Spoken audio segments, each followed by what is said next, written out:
All right, great. Well, it is 5:16, so we'll bring this meeting of the Grand Marais Planning Commission to order.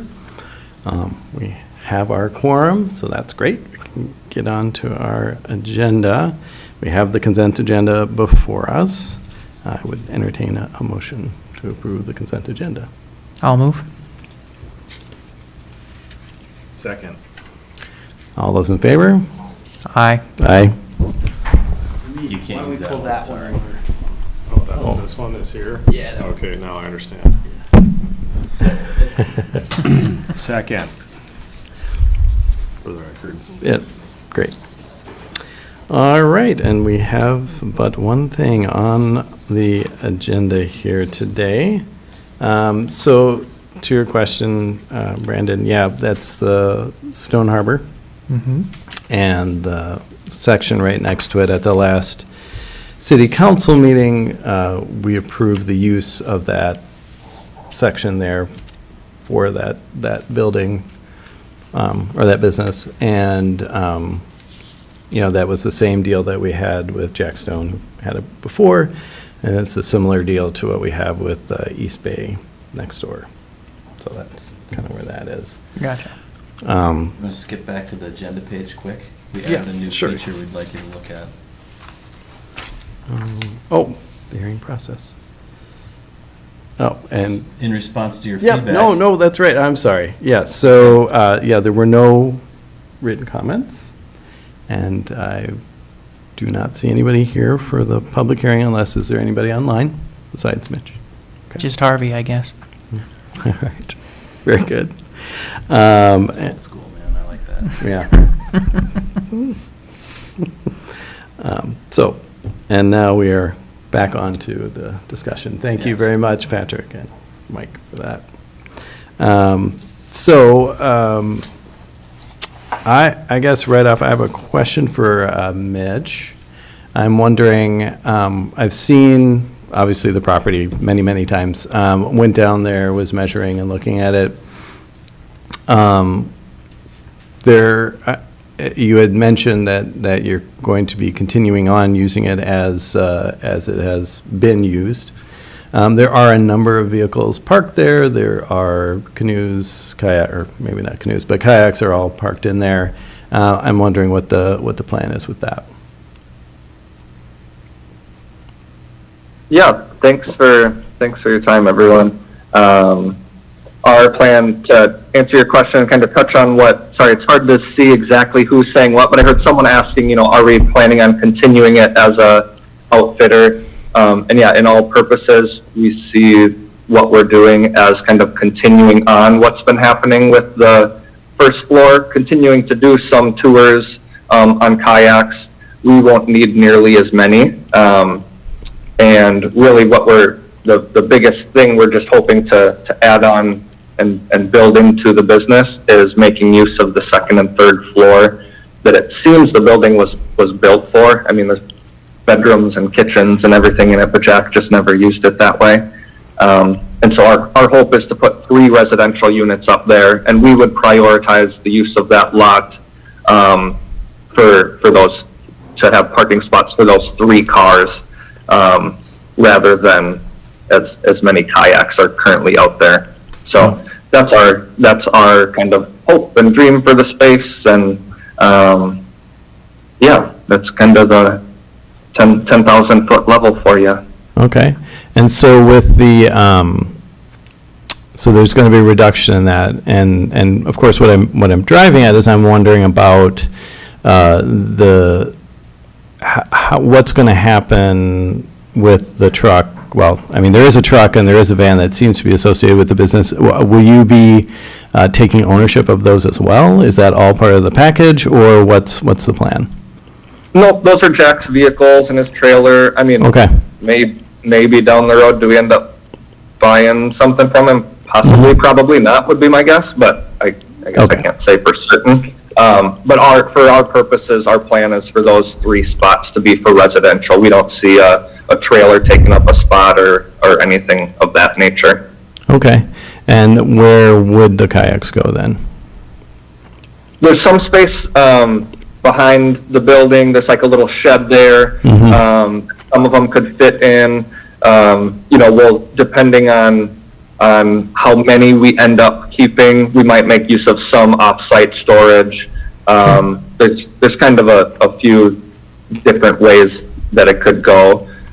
For us, the thing that we know is that the residential upstairs would be higher priority. If it's the difference between we can fit 4 kayaks instead of 6 without any problems, then we would do the 4. Like getting the residential up there is important to us, and if it means figuring out some more off-site storage for kayaks, then that's what we would do. So I don't have a perfect number for how many kayaks I envision out there. No, I know it's significantly less than what Jack currently has. Okay. Yeah. Yeah, I just wanted to get a sense of what that might look like. Obviously, the point is to make sure that those aren't being pushed off into public spaces or anything like that. Totally. Yeah. Totally. Yeah.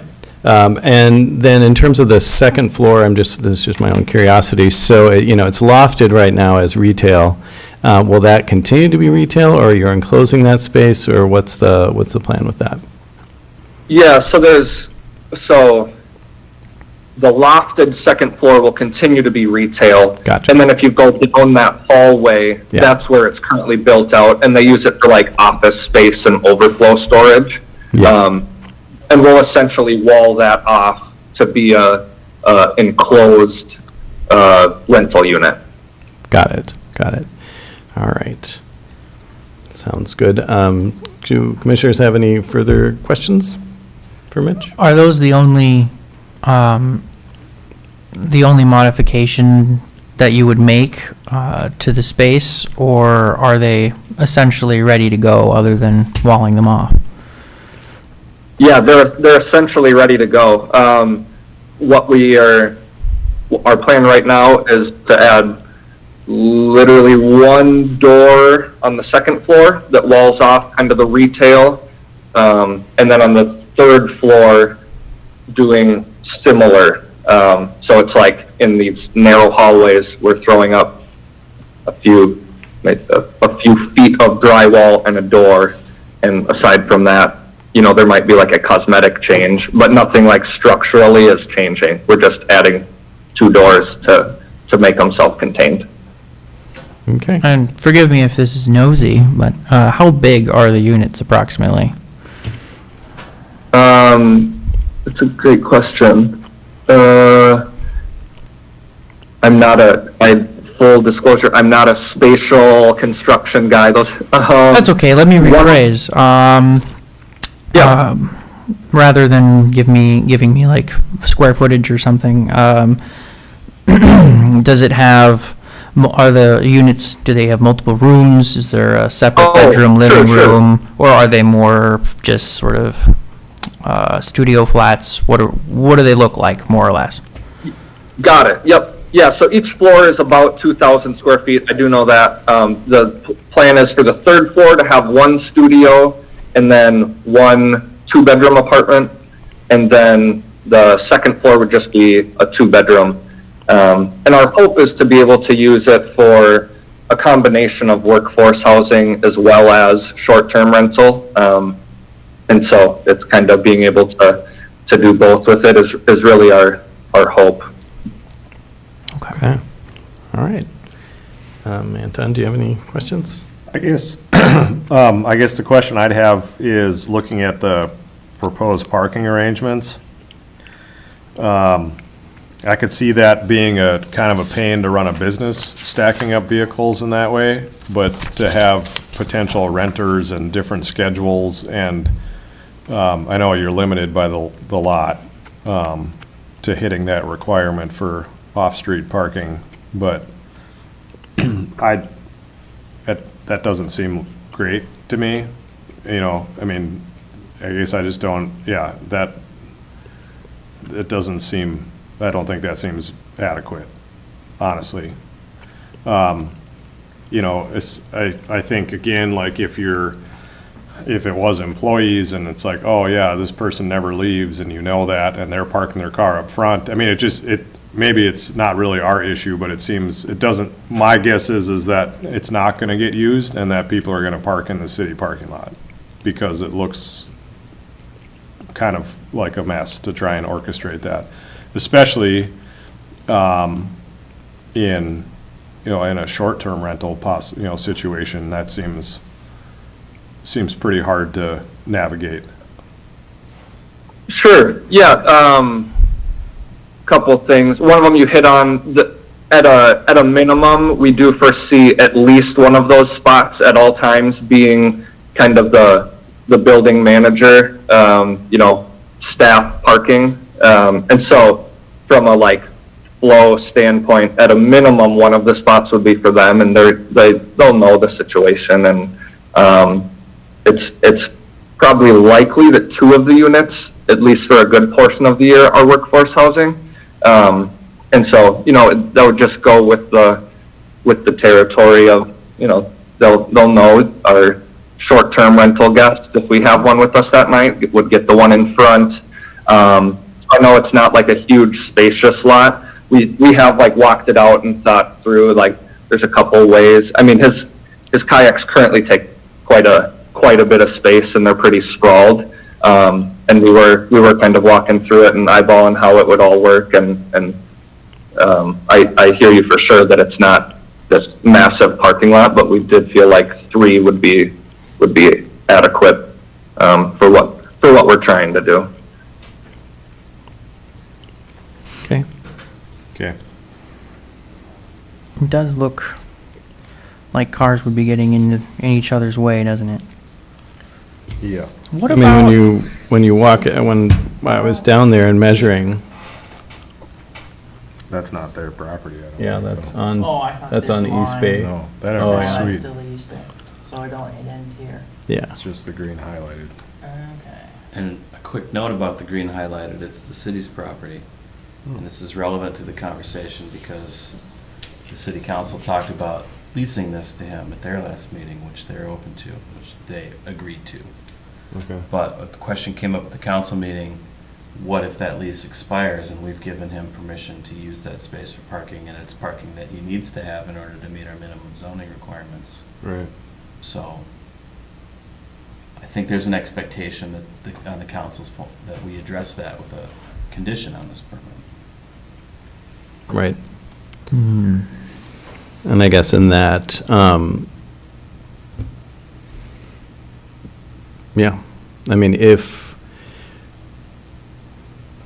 we Pretty need, stable arrangement, Yeah, I We've mean, had it's with the been- East Bay, that parking lot's been there for 15 years plus without us having to touch anything. So Yeah. I guess I don't think the risk is very high, but when we're offering somebody permanent permission to do something, can't say Maybe we there's no should. risk.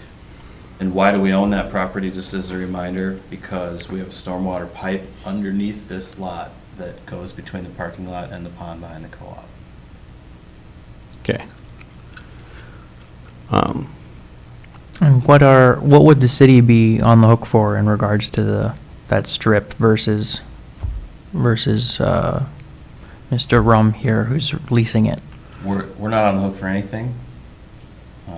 We don't expect that our leasees are taking care of our stormwater pipe, but it doesn't really need a lot of taking care of. The lease agreement is pretty simple. They get a permission to use it, but they have to make any improvements and we have to okay them. They have to clear the snow if it needs to be cleared. They have to keep it in good condition. Kind of typical lease type language.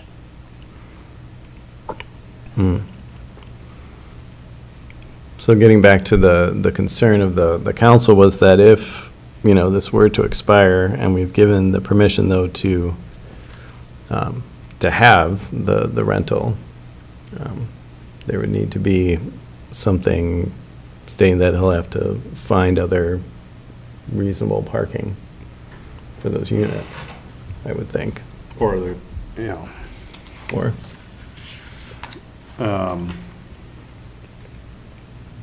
or that the conditional use permit is granted as long as the license agreement with the city for parking is maintained, and when that ends, the conditional use permit ends. Yeah. Yeah, that Mhm. sounds like it. It would have to be resubmitted with the new parking And plan. then he can apply for another conditional use permit when there's another solution, because our code says you have to have Right. parking Or variance. or variance. Or variance, yeah. Yeah, that sounds I think that's brilliant. reasonable. How long is the lease? Perpetual. Oh, okay. All right. Do you want me to make a motion to that? Yeah, that'd be great. See if I can repeat that. Yeah, it was pretty good. We recorded it, you don't have to. There we go. Okay, that thing I said is my motion. I'd make a motion to approve the conditional use permit with the stipulation that the lease agreement from the city for parking, this coincides with that. So if that licenseship, whatever we're calling it, Yeah. for parking, which helps them get to the parking requirements that are in our code, if that goes away, then they would have to come back in and apply for a new conditional use permit with another solution. I'll second that. Better the first time. Yeah, Very elegant. very good. First time. Yeah, okay. We can rewind. All right, motion and a second. All those in favor? Aye. Aye. Aye. All right. We have come to the end of our, This will be on the council agenda next Wednesday at their regular meeting. thanks, Mitch. Thanks, you guys. Really appreciate it. Yeah. Really Yep. excited to be in town. Yeah, that'll be good. Thank you. Thank you. Alrighty. Any other business? None. Adjourn is the other business. Done and done. Done and done. Hit the gavel, quick. Yeah. I hear you're stealing our Margaret Martin.